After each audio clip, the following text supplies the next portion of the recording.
किसान भाइयों, राख जिसको अंग्रेजी में हम ऐश के नाम से जानते हैं। देखिए, राख को हम यूजलेस समझकर फेंक देते हैं। उसको हम जानते हैं कि यूजलेस है, इसका कोई उपयोग नहीं है।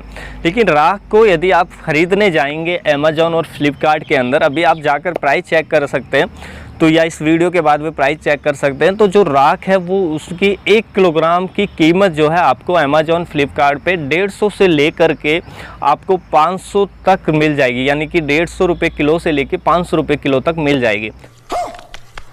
अब आपके दिमाग में एक सवाल आएगा कि इतनी महंगी राख क्यों बिक रही है, आखिर उसके पीछे क्या कारण है।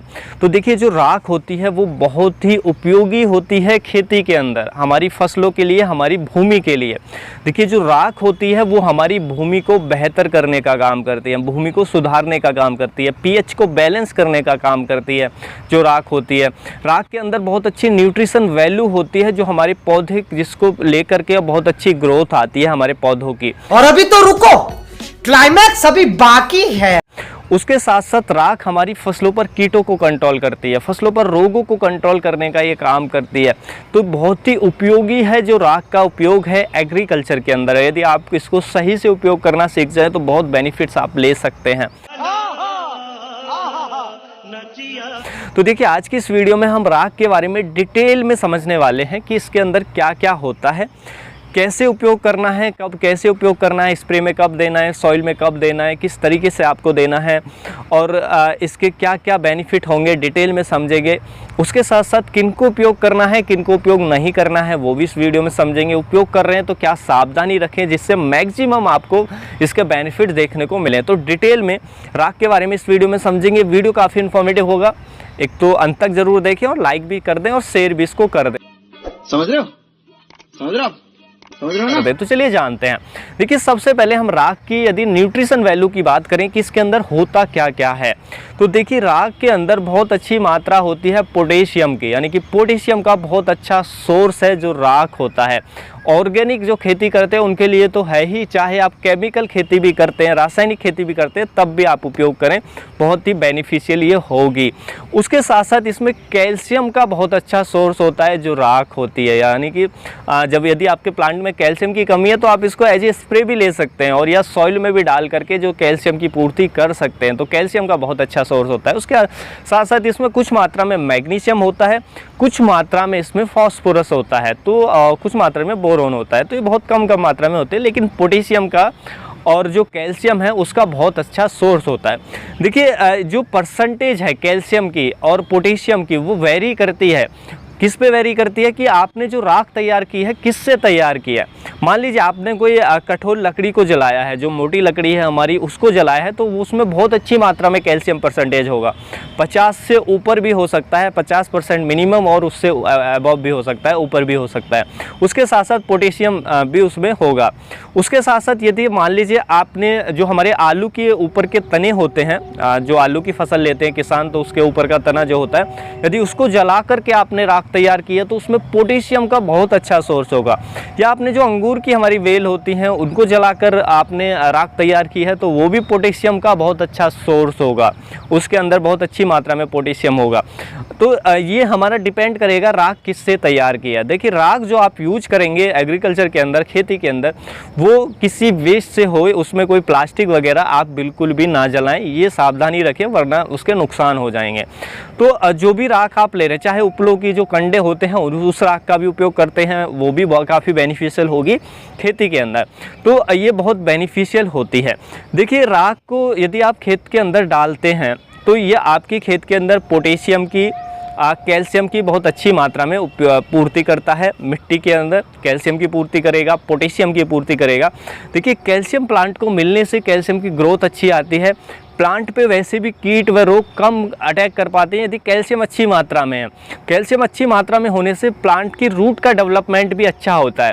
कैल्शियम सही मात्रा में होने से हमारे फ्रूट जो आते हैं वो भी अच्छे आते हैं, क्वालिटी वाले आते हैं, और फ्रूट में जो फल सड़न आता है फलों के अंदर वो हमें देखने को नहीं मिलता। यानी कि फ्रूट की जो क्वालिटी है उसको सुधारता है, फ्रूट को साइज को बढ़ाने में हेल्प करता है। तो ये काफ़ी बेनिफिट आपको देखने को मिलेंगे। उसके साथ साथ इसमें पोटेशियम होता है, वो भी हमारे पौधे को स्ट्रॉन्ग करता है, मजबूत करता है, फलों के साइज को बढ़ाता है, फलों के रंगों को सुधारने में हेल्प करता है, फलों को अधिक स्वादिष्ट बनाता है। तो बहुत ही अच्छा है राख का उपयोग खेती के अंदर। अगर आप भूमि में राख का उपयोग कर रहे हैं तो देखिए ये एक तो आपकी ज़मीन का जो पीएच है उसको बढ़ाएगा।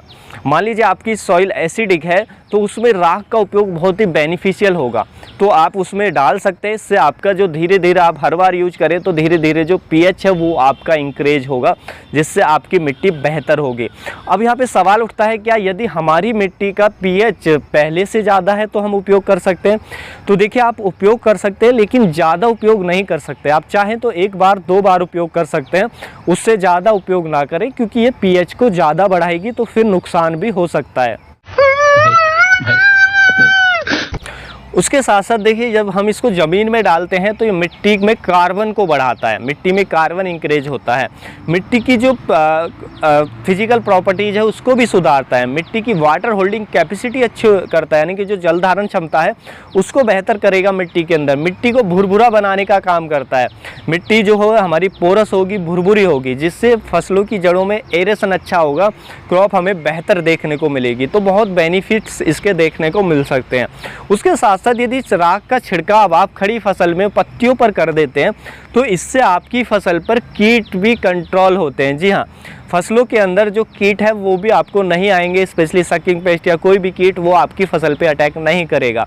या आप ज़मीन में राख को डालते हैं तो वहाँ पे क्या करती है, ज़मीन में जाने के अंदर जो ज़मीन के अंदर फंगस होती है, जो हानिकारक फंगस है उसके स्पोर्स, यानी कि जो फंगस के स्पोर्स होते हैं उनको डेवलपमेंट को रोक देती है, उनके जर्मिनेशन को रोक देती है, जिससे उसका स्प्रेड धीमा हो जाता है, स्प्रेड रुक जाता है। तो ये भी बेनिफिट जो है वो राख हमें देती है भूमि के अंदर। तो बहुत बेनिफिशियल है, राख का उपयोग आप करें। राख का उपयोग आप कैसे कैसे कर सकते हैं, देखिए यहाँ पे पहले मैं एक रोचक बात भी आपको बता देता हूँ राख को लेकर के। राख का उपयोग पुराने ज़माने में काफ़ी ज़्यादा किया जाता था। देखिए जो पोटाश शब्द बना है, पुराने ज़माने में पहले आप समझिए राख का उपयोग कैसे करते थे कि वो राख लेते थे और एक मिट्टी का बर्तन लेते थे, और मिट्टी के बर्तन को हम अंग्रेजी में कहते हैं पोट। तो मिट्टी के बर्तन के अंदर वो राख डालते थे, राख डाल करके उसमें पानी डाल करके उसको भिगोकर छोड़ देते थे काफ़ी समय के लिए। बाद में उस पानी को छान करके उपयोग करते थे खेती के अंदर, जिससे उसमें फसलों में पोटेशियम तत्व की पूर्ति हो। तो देखिए पोटाश जो शब्द बना है वो वहीं से बना है, क्योंकि जो मिट्टी का बर्तन था उसको हम पोट बोलते थे और उसमें एस डालते थे, यानी कि राख डालते थे, तो उसको हम पोटाश नाम दे दिए, पोट आस, यानी कि पोट मिट्टी का बर्तन प्लस एस, तो वहाँ से पोटाश शब्द निकला है। क्योंकि हम पहले ज़माने में, पुराने ज़माने में जो हमारे पूर्वज थे, किसान थे, वो यही उपयोग करते थे, इस तरीके से पोटाश की पूर्ति करते थे, इसलिए इसको पोटाश शब्द वहीं से निकल कर आया है। तो आप ये समझ पाए होंगे, भाई मज़ा आया। तो काफ़ी अच्छा सोर्स है पोटाश का। उपयोग कैसे करना है, देखिए राख जो है वो एक तो आप डायरेक्ट सॉइल में डाल सकते हैं, आप ऐसे ही राख को बिखेर सकते हैं खेत के अंदर, जब भी आप अंतिम जुताई करते हैं उसके समय आप बिखेर सकते हैं। या आप इससे और भी अच्छा इसका बेनिफिट लेना चाहते हैं तो जो हमारी खाद होती है, जैसे गोबर की अच्छी तैयार खाद है, केंचुआ खाद है, तो उसके अंदर खाद को मिक्स करके आप खेत में डाल सकते हैं, तो भी काफ़ी बेनिफिशियल ये होता है। जो आपको सारे मैंने बेनिफिट्स बताए भूमि के अंदर वो सभी देखने को मिल जाएंगे। हो सकता है आपकी फसलों पर कीटों का अटैक बहुत ज़्यादा हो रहा हो, तो ऐसे में जो राख है उसका बुरकाव आप कर सकते हैं। जैसे अभी रेनी सीजन चल रहा है, रेनी सीजन में काफ़ी ज़्यादा अटैक होता है, इंसेक्ट अटैक करते हैं, डिजीज अटैक करते हैं, तो राख को आप ऐसे ही बुरक कर छोड़ सकते हैं। मान लीजिए पहले आपने इंसेक्टिसाइड को ही डाल दिया रिलेटेड उससे कंट्रोल करने के लिए, और बाद में प्रिवेंटिव मेथड के तौर पे आप राख को बुरक कर छोड़ दें, पत्तियों पर उसकी एक लेयर चढ़ जाए तो आप छोड़ दें, तो फिर क्या है कीट और रोग आसानी से डेवलप नहीं हो पाता है, कीट अटैक आसानी से नहीं कर पाता है। तो कीटों को कंट्रोल करने में, प्रिवेंट करने में काफ़ी हेल्प मिलती है। और देखिए अभी जब आप उपयोग करेंगे, बुरक कर छोड़ देंगे, क्योंकि अभी रेन होती रहती है, तो वो कुछ ही समय बाद वो धुल जाएगा, क्योंकि लंबे समय तक हम उसको राख को पत्तियों पर लगाकर नहीं छोड़ सकते। इससे जो फोटोसिंथेसिस की प्रक्रिया है उसमें बाधा डलेगी, जिससे पौधा भोजन कम बना पाएगा। इसलिए अच्छा ठीक है, समझ गया। इसलिए हम ज़्यादा से ज़्यादा 4, 5, 6 दिन तक, 7 दिन तक हम इसको छोड़ सकते हैं। उसके बाद हमें अब बारिश भी नहीं होती है तो इसको स्प्रे से अच्छे से धुल देना चाहिए। और बारिश हो जाती है, इस समय उपयोग कर रहे हैं तो अपने आप ही वो धुल जाएगा, तो फिर कोई दिक्कत नहीं आएगी, आपका कीट कंट्रोल में भी बेनिफिट मिलेगा। और बाद में भी जो राख है वो ऐसे वो ज़मीन में जाएगी जहाँ वो आपको बेनिफिट देने वाली है। तो बहुत ही बेनिफिट इसके देखने को मिलते हैं। तो इस तरीके से आप इसको उपयोग कर सकते हैं। उसके साथ साथ आप इसको एज ए स्प्रे भी यूज कर सकते हैं, जिससे आपकी फसलों पर जो कैल्शियम, पोटेशियम की पूर्ति होगी। आपको क्या करना है, 2 kg राख लेनी है। राख को क्या करना है, किसी 10 लीटर या 20 लीटर पानी में उस 2 किलो राख को मिला करके और उसको 10-15 मिनट तक उबाल लें। उस पानी को उबालने के बाद उसको रखा रहने दें 1 दिन, और नेक्स्ट डे आप उसको छान करके और अपनी फसलों पर स्प्रे कर सकते हैं। इस 20 लीटर पानी को 200 लीटर पानी में मिला करके 1 एकड़ फसल पे स्प्रे कर सकते हैं। इससे आपकी फसलों में कैल्शियम, पोटेशियम और भी बहुत सारे बेनिफिट देखने को मिल जाएंगे। तो इस तरीके से स्प्रे में भी यूज कर सकते हैं, या इस हम राख को डायरेक्ट सॉइल में भी दे सकते हैं, डायरेक्ट सॉइल एप्लीकेशन कर सकते हैं। तो बहुत ही बेनिफिशियल होती है, इसको आप उपयोग करें। लेकिन यहाँ पे सावधानी आपको क्या रखनी चाहिए, एक आप ऐसा ना सोचें कि राख बेनिफिशियल देती है, यानी कि फ़ायदे तो देती है, बेनिफिशियल होती है, तो हम राख को क्यों ना, जो हमारे अवशेष हमारे खेत के अंदर ही बचते हैं, तो हम उनको जला कर वहीं पे जला दें और तो वहीं राख तैयार हो जाएगी, हमें बेनिफिट मिलेंगे। तो आपको वहाँ पे बेनिफिट नहीं मिलेंगे। अगर आप खेत के अंदर ही कोई वेस्ट जला रहे हैं, उसके बहुत ज़्यादा नुकसान देखने को मिलेंगे। क्या नुकसान होंगे, देखिए, जब आप वेस्ट को कोई भी जलाते हैं खेत के अंदर, तो जितने भी आपके सूक्ष्म जीव होते हैं, जो बेनिफिशियल बैक्टीरिया वगैरह होते हैं, वो पूरे के पूरे नष्ट हो जाते हैं, क्योंकि वहाँ का जो टेम्परेचर है बहुत ज़्यादा इंक्रीज हो जाता है, जिसको वो सहन नहीं कर पाते हैं और वो मर जाते हैं, जिससे आपकी भूमि बंजर होती है। उसके साथ साथ आग को या राख को खेत में ही तैयार करने से, आग जो है उसको खेत में ही लगाने से, कोई भी वेस्ट आप खेत में ही जलाने से, तो वहाँ की जो मिट्टी है वो भी और ज़्यादा कठोर होती है, जिससे आपको बहुत नुकसान होंगे, रूट डेवलपमेंट अच्छा नहीं होगा, फसल अच्छी नहीं होगी। तो एक तो आप बिल्कुल भी ना जलाएं खेत के अंदर, और बाहर भी आप जो कुछ ऐसा तैयार कर रहे हैं, जो यदि राख आप ले रहे हैं, चूल्हे की राख है या कोई भी राख का आप उपयोग कर रहे हैं, तो उसको मेक श्योर करें कि उसमें कोई पॉलीथीन वगैरह का उपयोग ना करें। उसमें केवल लकड़ी की राख हो, या जो हमारे कंडे वगैरह होते हैं, उपले होते हैं, उसकी राख हो। बाकी कोई उसमें पॉलीथीन वगैरह कोई ऐसी चीज़ ना डले जो हमारी भूमि के अंदर जाकर पॉल्यूशन करे, उसको नुकसान पहुंचाए। तो ये आपको मेक श्योर करना है, और उसके बाद ही जो राख का उपयोग आपको करना है अपनी भूमि के अंदर।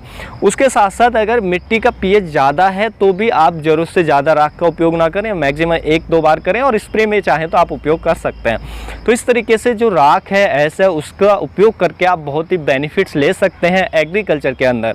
उम्मीद है जो आज की जानकारी है आपको अच्छी लगी होगी। जानकारी अच्छी लगी तो वीडियो को लाइक कर दें, ज़्यादा से ज़्यादा इसे शेयर करें, ताकि जितने भी किसान हैं उन तक ये इन्फॉर्मेशन पहुंच सके। मिलेंगे फिर हम आपको एक और नई जानकारी के साथ नई वीडियो में, तब तक के लिए आप अपना ख्याल रखें। धन्यवाद।